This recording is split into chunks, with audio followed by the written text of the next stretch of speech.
यह बात आग की तरह पूरी बस्ती में फैल चुकी थी। सारा मोहल्ला गुस्से में था और हामिद शाह को खरी खोटी सुना रहा था। बात यह थी कि हामिद शाह अपनी बेटी कुलसुम को संभाल नहीं सके और कैसे उसने एक हिंदू लड़के के साथ शादी कर ली।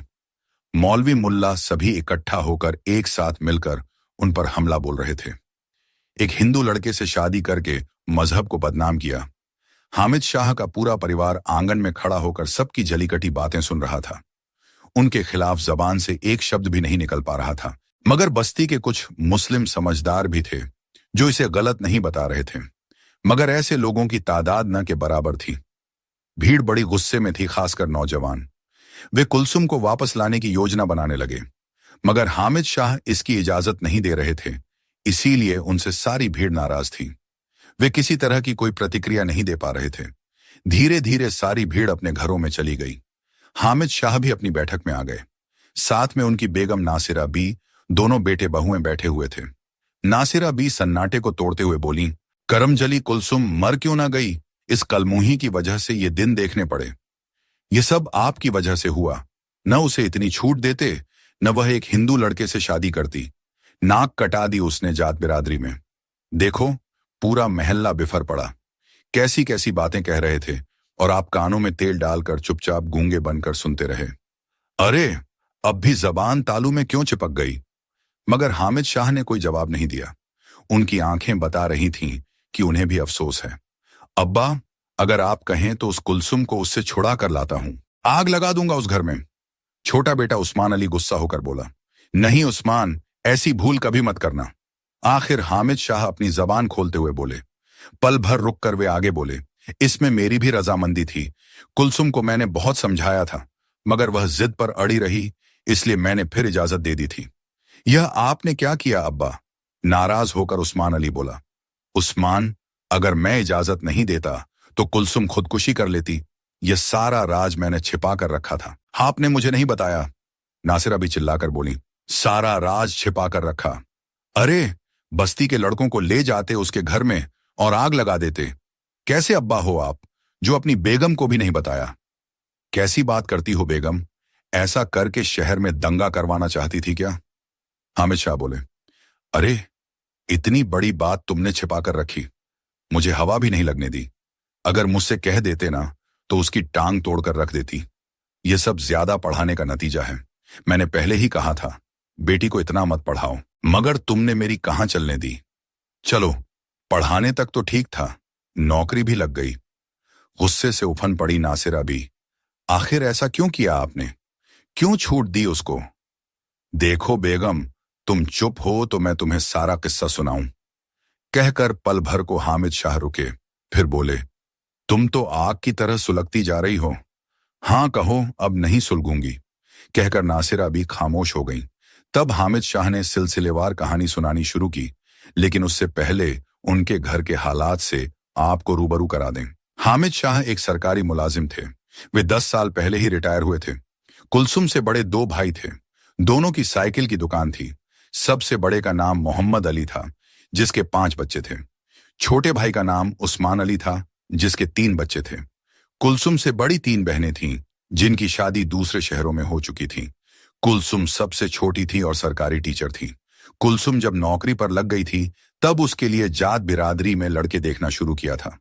शाकिर मियां के लड़के अब्दुल रहमान से बात तकरीबन तय हो चुकी थी। लड़का भी कुलसुम को आकर देख गया था और उसे पसंद भी कर गया था, मगर कुलसुम ने ना हाँ में और ना आन में जवाब दिया था।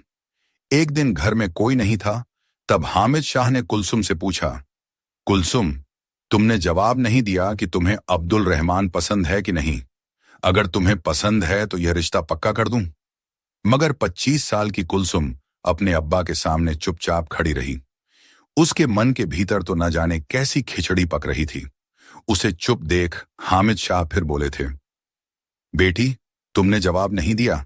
अब्बा, मुझे अब्दुल रहमान पसंद नहीं है। इनकार करते हुए कुलसुम बोली थी। क्यों मंजूर नहीं है? क्या ऐब है उसमें जो तू इनकार कर रही है? क्योंकि मैं किसी और को चाहती हूं। आखिर कुलसुम मन कड़ा करते हुए बोली थी, किसी और का मतलब? नाराज होकर हामिद शाह बोले थे, कौन है वह जिससे तू निकाह करना चाहती है? निकाह नहीं, मैं उससे शादी करूंगी। पर किससे? मेरे स्कूल में सुरेश है, मैं उससे शादी कर रही हूं। अब्बा, आप अब्दुल रहमान क्या किसी भी खान को ले आएं, मैं सुरेश के अलावा किसी से शादी नहीं करूंगी, कहकर कुलसुम ने हामिद शाह के भीतर हलचल मचा दी थी। हामिद शाह गुस्से से बोले थे, क्या कहा? तू एक हिंदू से शादी करेगी? शर्म नहीं आती तुझे? पढ़ा लिखा कर तुझे नौकरी पर लगाया, इसका यही सिला दिया कि मेरी जात बिरादरी में नाक कटवाना चाहती है। अब्बा, आप मुझे कितना ही समझा लें, चिल्ला लें, मगर मैं जरा भी टस से मस नहीं होंगी। देख कुलसुम, तेरी शादी उस हिंदू लड़के के साथ कभी नहीं होने दूंगा। हामिद शाह फिर गुस्से से बोले, जानती नहीं कि हमारा और उसका मजहब अलग अलग है? फिर हमारा मजहब किसी हिंदू लड़के से शादी करने की इजाजत नहीं देता है। कब तक मजहब के नाम पर आप जैसे सुधारवादी लोग भी कटमुल्लाओं के हाथ का खिलौना बनते रहेंगे? कब तक हिंदुओं को अपने से अलग मानते रहेंगे? इस समय कुलसुम को भी न जाने कहां से जोश आ गया। उसने अपनी रोबीली आवाज में कहा, अरे अब्बा, 5 से 6 पीढ़ी पीछे जाओ, इस देश के मुसलमान भी हिंदू ही थे। फिर हिंदू मुसलमान को 2 खानों में क्यों बांट रहे हैं? मुसलमानों को इन कठमुल्लाओं ने अपने कब्जे में कर लिया है।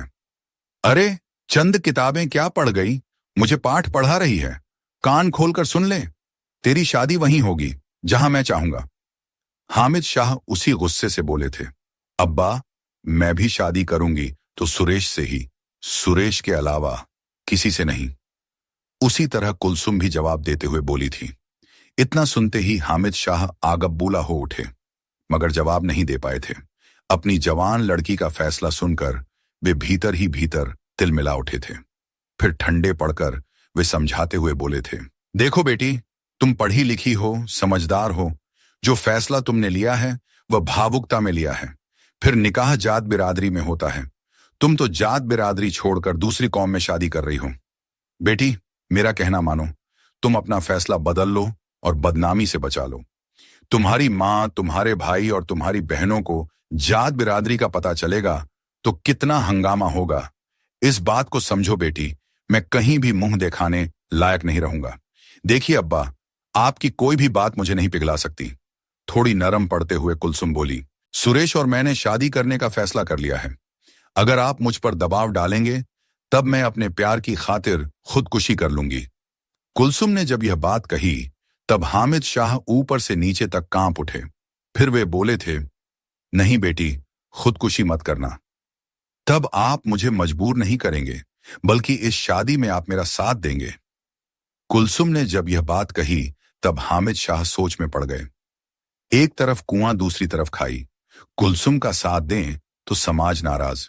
अगर जबरदस्ती कुलसुम की शादी बिरादरी में कर भी दी तब कुलसुम सुखी नहीं रहेगी, बल्कि खुदकुशी कर लेगी। अपने अब्बा को चुप देख कुलसुम बोली, अब्बा, अब सोचो मत, इजाजत दीजिए। मैंने कहा ना कि बेटी, घर में बहुत बड़ा हंगामा होगा। सचमुच में तुम सुरेश से ही शादी करना चाहती हो? हाँ अब्बा। कुलसुम हाँ में गर्दन हिलाकर बोली, बीच में धोखा तो नहीं देगा वह? नहीं अब्बा, वे लोग तो बहुत अच्छे हैं। तुम एक मुसलमान हो तो क्या वे तुम्हें अपना लेंगे? हाँ अब्बा, वे मुझे अपनाने के लिए तैयार हैं। देख बेटी, हमारा कट्टर समाज इस शादी की इजाजत तो नहीं देगा, मगर मैं इसकी इजाजत देता हूं। सच अब्बा, खुशी से झूमकर कुलसुम बोली। हाँ बेटी, तुझे एक काम करना होगा। सुरेश से तुम गुपचुप शादी कर लो, किसी को कानों कान हवा न लगे। इससे सांप भी मर जाएगा और लाठी भी नहीं टूटेगी। सलाह देते हुए अब्बा हामिद शाह बोले, जब तुम दोनों शादी कर लोगे तब फिर कुछ नहीं होगा। थोड़े दिन चिल्लाकर लोग चुप हो जाएंगे। इस घटना को 8 दिन भी नहीं गुजरे थे कि कुलसुम ने सुरेश के साथ कोर्ट में शादी कर ली। इस घटना की खबर आग की तरह पूरे शहर में फैल गई। देखिए जी, इस शादी को मैं शादी नहीं मानती। नासिरा भी झल्लाते हुए बोली, मुझे कुलसुम चाहिए, कैसे भी करके उसको उस हिंदू लड़के से छुड़ा कर लाओ। बेगम, जिसे तुम हिंदू कह रही हो वही तुम्हारा दामाद बन चुका है। कोर्ट में मैं खुद मौजूद था गवाह के तौर पर, और तभी जज ने शादी बिना रोक टोक के होने दी थी। मैं नहीं मानती उसे दामाद। उसी तरह नासिरा भी गुस्से से बोली, पुलिस को ले जाओ और उसे छुड़ा कर लाओ। पुलिस भी कानून से बंधी हुई है बेगम। दोनों बालिग हैं और कुलसुम बयान देगी कि उसने अपनी मर्जी से शादी की है और बाप की गवाही है, तब पुलिस भी कुछ नहीं कर पाएगी। उसे अपना दामाद मानकर भूल जाओ। समझाते हुए हामिद शाह बोले, तुम बाप हो ना, इसलिए तुम्हारे दिल में पीड़ा नहीं है। एक मां की पीड़ा को तुम क्या जानो। गुस्से से नासिरा भी बोली, मैं सब समझती हूं, तुम बाप बेटी की यह चाल है, खानदान में मेरी नाक कटा दी। कहकर नासिरा भी गुस्से से बड़बड़ाती हुई चली गई। हामिद शाह मुस्कुराते हुए रह गए। नासिरा भी अब भी अंदर से बड़बड़ा रही थी। इधर दोनों बेटे भी दुकान पर चले गए।